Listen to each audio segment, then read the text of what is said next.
Sa mga nagtatanong kung kailan siya babalik, well, eto na. Muli, nagbabalik din sa Ronnie Vlogs. Itong ating kaibigan na minsan ay nag-viral na sa ating TikTok at maging dito naman sa YouTube. Siyempre, ang ating kaibigan na si JR Pumasin at meron siyang pakikilala sa inyo, mga kaibigan. What's up, mga honor kada? Yeah, mga honor kada. Meron siyang pakikilala sa inyo, mga kaibigan. Ang pinakabago ng Honor smartphone, Honor brand. Kalalabas namin ng Honor 400. Aba, eto. May follow-up na sila doon sa magandang Honor 400. Mas maganda, mas pinalakas, at mas maraming features. Walang iba kundi ang Honor 400 Pro.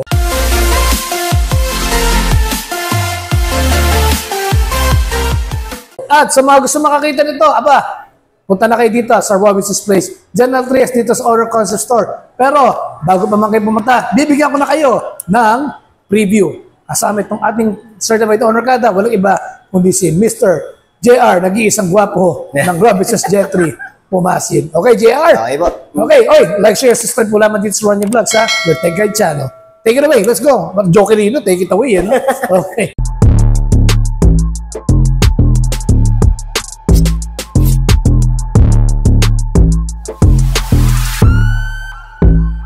Okay, mga honor kada.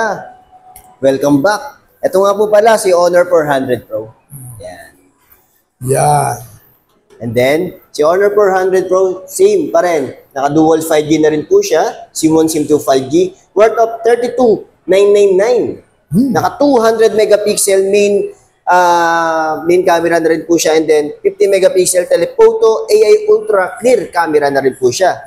Hanggang 50 times zoom na rin po yan. At the same time, 4 nanometer Qualcomm Snapdragon 8 Gen 3 na rin po. And then, 24 GB of RAM, 512 GB of RAM internal storage, plus 6,000 mAh silicon carbon battery na rin po siya, and 100 watts Honor Supercharge with 50 watts wireless charging na rin. Wow, 50 watts wireless charging. Plus, IP68 and IP69 water and dust resistance na rin po siya. Strongest protection in the industry. Yeah. And then 120 Hz display na rin po. Lino. Yeah. Napakalinaw yan. And then, sa video quality, same. Yeah. Stabilize even yung front cam natin. Front cam natin, yan. Stabilize po siya. Yeah. Then, ang dami niyang AA features. Meron siyang image to video.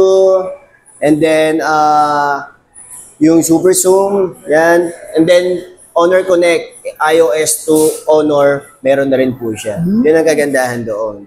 Yan. Ang difference po nila is, same pa rin naman po sila ng gig, ng memory. 24 GB of RAM, and then 512 GB of RAM internal storage, same.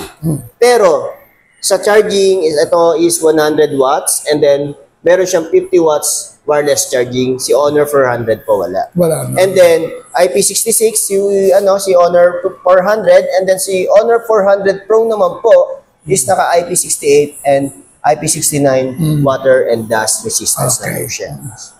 Yun naman po yung pinagkaiba nila. Same pa rin naman sila ng battery, 6,000 mAh silicon carbon battery, same. And then ang pinagkaiba rin nila ito. Quad curve na po siya. Yun. Yeah. Ito po kasi is box type po siya. Papansin nyo. Usually, ang dami na rin na dito na para siyang iPhone na rin. Parang gano'n na rin siya at the same time. And then, yan. Same pa rin naman sila. Halos same pa rin sila ng design. Pero, ang kagandahan dito sa Pro, tatlo na yung camera niya. Okay. Yan. And then, dito sa 400 is dalawa. Ayun. And then, yun nga, quad curve siya. And then, makikita nyo dito, may sensor siya, and then, yung front cam niyan dito. Nga po pala, 50 megapixel nga po pala yung front cam natin. 50 megapixel compared dito sa 400 na alin. Yes po. And then, kuya, po siya, under pre-order pa naman po siya. August 9 ang ating release. August 9 po ang ating release, mga ma'am, sir, mga honor kada natin dyan. So, once na nagpa-pre-order po kayo, automatic, worth of 500 pesos lang naman po ang ating reservation fee sa pre-order. And then, once na nagpa-pre-order po kayo, automatic, itong freebies na to, na Beamy Pan and then Honor Choice Earbuds Clip is mapapa sa inyo po. Plus, may mga freebies pa po tayo sa ating store. In-store freebies. Yes. Pareho makukuha yan. Yes po, pareho po ito. Hindi po kayo mamimili dyan, mga ma'am, sir. parehas nyo makukuha yan. Plus yung 4 na freebies dito sa store. And then, bali, total of 6 freebies ang mga uwi nyo. Bumili lang kayo ng isang smartphone, 4 na freebies ang mga uwi nyo. Hanggang kailan uli yung pre-order period niya? Ang releasing natin is August 9. Ang pinaka-due date na, pinaka-last pre-order natin is August 8. August 8. So yun, available na rito for pre-order sa Honor Concept Store sa Huawei Place. Yes. General Trias. G-Gibbs, usually G-Gibbs yung G-Gibbs yung ginagamit ng mga clients. Okay. Credit card? Credit cards yan. Yeah. All banks, meron naman tayo dito. Okay. And then home credit. And then other financing meron din. Mga Honor Gada, mga ma'am, sir, iniimbitahan ko lang po kayo dito na sa mga mag-a-avail po dyan or mag-pre-order, visit our stores dito sa Robinson's Place General Trias, 3rd floor, sa Honor Concept, tabi po tayo ng Vivo Concept and then ng Time Zone. Okay. Thank you, JR. Thank you po.